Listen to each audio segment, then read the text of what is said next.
शब्द का मतलब समझो।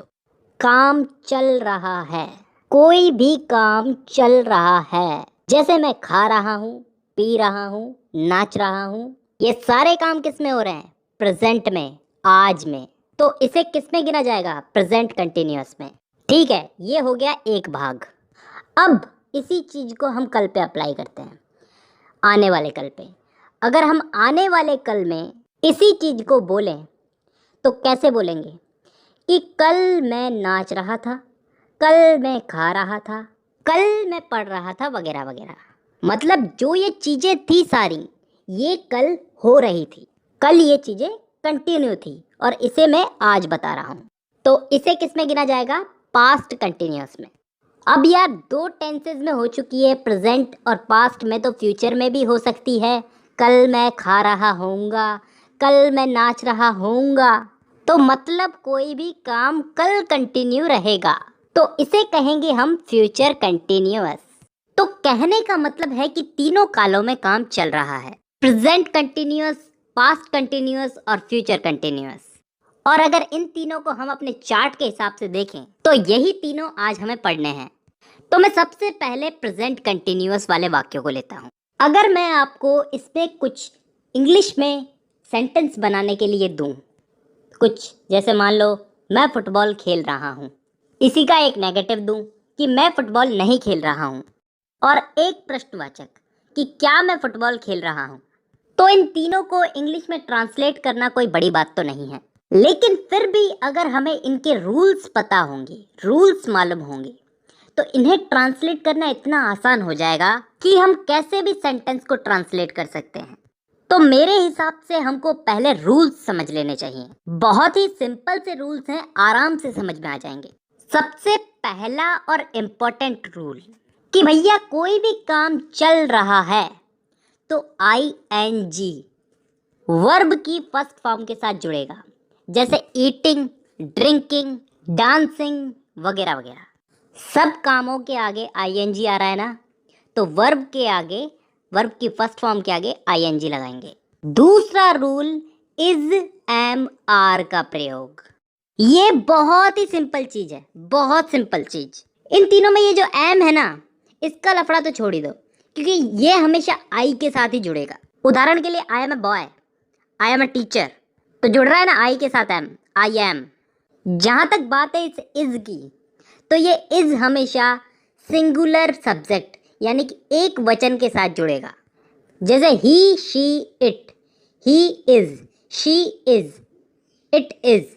तो मतलब है तो अकेला आदमी ना, तो अकेले पर्सन के साथ में इज जुड़ेगा। अब जहां तक बात है इस आर की, इसका तो आप सोच ही सकते हैं किसके साथ में जुड़ेगा? प्लूरल के साथ में, बहुवचन के साथ में, यानी कि यू, वी, दे। बहुत सारे लोग हैं, उनके साथ में आर जुड़ेगा। You are, we are, they are. तो अब तीनों का मतलब समझ में आ गया होगा, ठीक है। लेकिन अब जब हम एग्जाम्पल उठाएंगे तो आराम से समझ में आएगी ये चीज। इसके बाद अगला नियम ये है कि नेगेटिव सेंटेंस जो होते हैं, जिसमें नहीं का प्रयोग होता है, तो ये इज, एम, आर के बाद में नॉट लगा दिया जाता है। ये बहुत ही सिंपल सी चीज है, सेंटेंस बनाने के साथ साथ याद हो जाएगी। और यही हमारा लास्ट नियम ये है कि इंट्रोगेटिव सेंटेंस जो होते हैं, जिसमें प्रश्नवाचक होते हैं जो, उसमें सब्जेक्ट के पहले ये इज, एम, आर लग जाता है। ये नियम भी हमें सेंटेंस बनाने के साथ साथ याद हो जाएगा।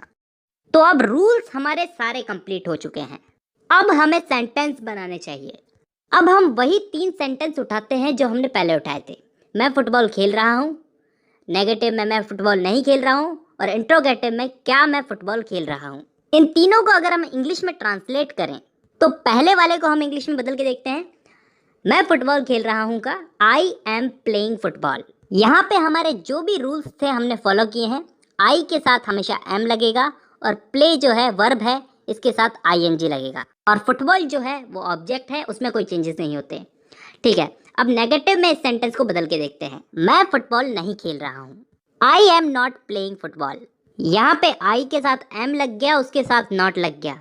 जैसा कि मैंने आपको रूल समझाया था कि ये सेंटेंस बनाने के साथ साथ समझ में आ जाएगा। I am not, play verb है, इसके साथ ING लगा है, और फुटबॉल ऑब्जेक्ट। तो अब इस तीसरे वाले इंट्रोगेटिव सेंटेंस को इंग्लिश में बदल के देखते हैं। क्या मैं फुटबॉल खेल रहा हूँ? Am I playing football. यहाँ पे एम जो है, ये एम, ये सब्जेक्ट के आगे आ गया, ये आई के आगे आ गया और लास्ट में जाकर के क्वेश्चन मार्क लग गया। और प्ले जो कि वर्ब है, इसके साथ आईएनजी लग गया और इसी के साथ साथ हमारा प्रेजेंट कंटिन्यूअस टेंस खत्म होता है। अब चलते हैं हम लोग पास्ट कंटिन्यूअस टेंस पे।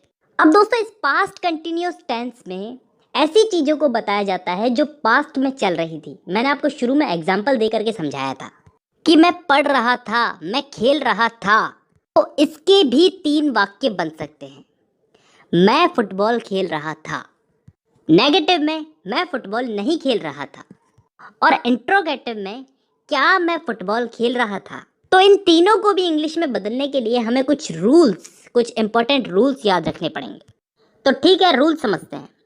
रूल नंबर फर्स्ट, जो पिछला वाला था कि इसमें वर्ब के आगे, वर्ब की फर्स्ट फॉर्म के आगे आईएनजी लगेगा, जैसे पिछले वाले वाक्यों में लग रहा था डूइंग, ईटिंग, डांसिंग वगैरह वगैरह, तो इसमें भी आईएनजी लगेगा। क्लियर है? ठीक है। Rule number 2, singular subject he, she, it, I, इन सब के साथ में वाज का प्रयोग होगा। उदाहरण के लिए I was dancing, I was eating, I was drinking. वहीं प्लूरल सब्जेक्ट के साथ में, यानी कि यू, वी, दे के साथ में वर का प्रयोग होगा।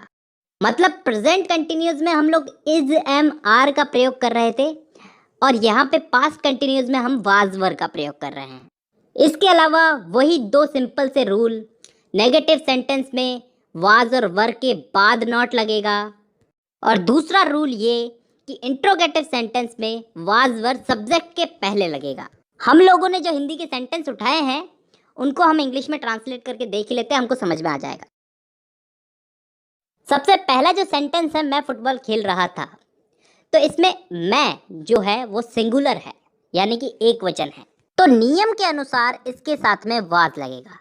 आई वाज, प्ले जो है वर्ब है, इसके साथ में आईएनजी लगेगा, प्लेइंग फुटबॉल, तो is equal to I was playing football. यही अगर नेगेटिव में करके देखें तो मैं फुटबॉल नहीं खेल रहा था, वही नियम के अनुसार वाज के साथ में नॉट लग जाएगा, I was not playing football. बहुत सिंपल है ना? ठीक है, अभी इसको प्रश्नवाचक में बदल के देखते हैं कि क्या मैं फुटबॉल खेल रहा था, वाज आई प्लेइंग फुटबॉल। अब यहाँ पे वाज पहले क्यों आया? नियम के अनुसार वाज पहले ही आएगा क्वेश्चन मार्क वाले सेंटेंसेस में। तो दोस्तों, तीनों सेंटेंसेस को समझने के साथ साथ हमारा पास्ट कंटिन्यूअस टेंस भी कंप्लीट होता है। अब हम लोग चलते हैं लास्ट फ्यूचर कंटिन्यूअस टेंस पे। जैसा कि मैंने वीडियो की शुरुआत में बताया था, इसमें ऐसे सेंटेंसेस आते हैं जो काम फ्यूचर में हो रहा होगा, हम फ्यूचर में वो काम कर रहे होंगे। जैसे मैं खा रहा होऊंगा, मैं खेल रहा होऊंगा, मतलब कोई काम हम फ्यूचर में कर रहे होंगे, कंटिन्यू कर रहे होंगे। जैसे उदाहरण के लिए मैं फुटबॉल खेल रहा होऊंगा, नेगेटिव में मैं फुटबॉल नहीं खेल रहा होऊंगा, और इंट्रोगेटिव में क्या मैं फुटबॉल खेल रहा होऊंगा। तो इन तीनों को इंग्लिश में बदलने के लिए वही हमारे इंपॉर्टेंट रूल्स याद करते हैं, उसके बाद हम इनको इंग्लिश में बदलेंगे। तो इसके जो रूल्स हैं वो बहुत ही सिंपल है दोस्तों। इसमें सिंगुलर हो या प्लूरल हो, सबके साथ में विल बी का प्रयोग होगा। नेगेटिव सेंटेंस में बी के पहले नॉट का प्रयोग होगा, जैसे she will not be going to college. और इंट्रोगेटिव सेंटेंस में विल का प्रयोग जो है वो वाक्य के प्रारंभ में होगा। जब हम इन एग्जाम्पल्स को इंग्लिश में बदलेंगे तो आराम से समझ में आ जाएगा। तो फिर शुरू करते हैं हमारे एग्जाम्पल्स को इंग्लिश में बदलना। मैं फुटबॉल खेल रहा हूँगा, I will be playing football. मैंने कहा था ना इन वाले वाक्यों में विल बी आएगा, तो ये आ गया विल बी। ठीक है, प्ले वर्ब है तो मैंने कहा था आईएनजी लगेगा। कंटिन्यू अगर पास्ट में हो, प्रेजेंट में हो, फ्यूचर में हो, आईएनजी तो लगेगा ही। अगर इसी सेंटेंस को हम अगर नेगेटिव में बदल के देखें, मैं फुटबॉल नहीं खेल रहा होऊंगा, तो I will not B playing football. यहाँ पे ये नॉट जो है ये बी के पहले लगा है। मैंने आपको बताया था रूल्स के अनुसार नेगेटिव सेंटेंस में बी के पहले नॉट लगेगा, तो I will not B playing football. और अगर इसी सेंटेंस को हम लोग इंट्रोगेटिव में बदल के देखें, क्या मैं फुटबॉल खेल रहा हूँगा? Will I be playing football? यहाँ पे विल पहले क्यों आया ये बताने की जरूरत नहीं है, क्योंकि इंट्रोगेटिव में विल पहले आता ही आता है और एंड में जाकर के क्वेश्चन मार्क लगेगा। तो यहाँ पे हम लोगों ने इन वाक्यों को इंग्लिश में ट्रांसलेट करके फ्यूचर कंटिन्यूअस टेंस भी समझ लिया और इसी के साथ हमारे चार्ट के हिसाब से हमारा कंटिन्यूअस टेंस भी कंप्लीट हो गया। अगली वीडियो में मैं आपको परफेक्ट टेंस के बारे में कंप्लीट समझाऊंगा। Present perfect, past perfect